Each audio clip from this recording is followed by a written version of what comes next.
আমি এখন আছি তেজগাঁও যে তিব্বতের অপোজিটে যে কলোনি বাজার, সেই কলোনি বাজার পলিটেকনিক ইনস্টিটিউটের মাঠে যে গরু হাটটার আয়োজন হয়েছে, সেই হাটে আমি অবস্থান করতেছি। এখানে এক চাচার সাথে কথা বলবো। সে হলো 30টা গরু এনেছিল এবং আছে মাত্র হলো কয়েকটা গরু। এই বিষয়ে আমি এই চাচার কাছে আমি বিস্তারিত জানতে চাবো। চাচা কী পরিমাণে কেমন ব্যবসা করেছে বা তার কতটি গরু বর্তমানে আছে এবং গরু আনার পরিকল্পনা আছে কিনা আমি এই চাচার কাছে জানতে চাবো।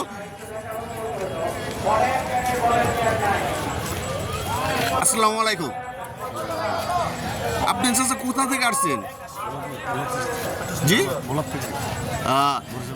একটু জোরে বলে। কয়টা গরু আনছিলেন?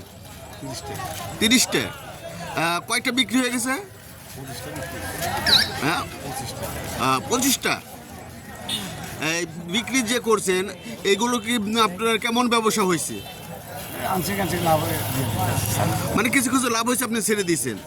আর গরু আনার কি সামনে পরিকল্পনা আছে? আছে। তারপরে এই হাটের যে কমিটি, এই কমিটির যে যে সমস্ত আয়োজন, এই সমস্ত আয়োজনে আপনার কেমন স্বস্তি বোধ করছেন? মানে কমিটির আয়োজনে খুব স্বস্তি বোধ করতেছে। তারপরে এই কোরবানি ঈদ উপলক্ষে বিভিন্ন ধরনের পত্রক চক্র এই সমস্ত হাট দিয়ে চলাচল করে, সে পত্রক চক্র থেকে আপনি একটু সাবধানে থাকবেন, নিজেকে নিরাপদ রাখার চেষ্টা করবেন। আর কারো কোনো জিনিস দেওয়া আমি না খাওয়ার পরামর্শটাই দেব। যে আপনি 100 টাকা একটা জিনিসের জন্য আপনি মনে করেন 50,000, 1 লাখ, 2 লাখ, 5 লাখ টাকা আপনি লস হয়ে যেতে পারে। আর এখানে কবে আসছিলেন?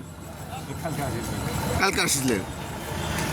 আর এই গরুটা আপনি কত চাচ্ছেন? 120। আর আপনি কি ম্যাক্সিমামই হলো দেশি গরুর করছেন? ম্যাক্সিমাম দেশি গরু। আপনি এখানে তো মোটামুটি কেমিক্যাল খাওয়িয়ে বা সব দেশি গরু। ঠিক আছে, ভালো থাকবেন। আপনার কথা শুনেও ভালো লাগলো। যেহেতু আপনি 30টা গরু এনেছিলেন, 25টা গরু অলরেডি বিক্রি হয়ে গেছে এবং আরও গরু আনার আপনি যে প্রিপারেশন নিছেন, এর জন্য আপনার ব্যবসা যাই হোক আপনি মনের দিক দিয়ে যে একটা সন্তুষ্ট, আলহামদুলিল্লাহ। দোয়া করি আরও ব্যবসা ভালো হোক। ভালো থাকবেন।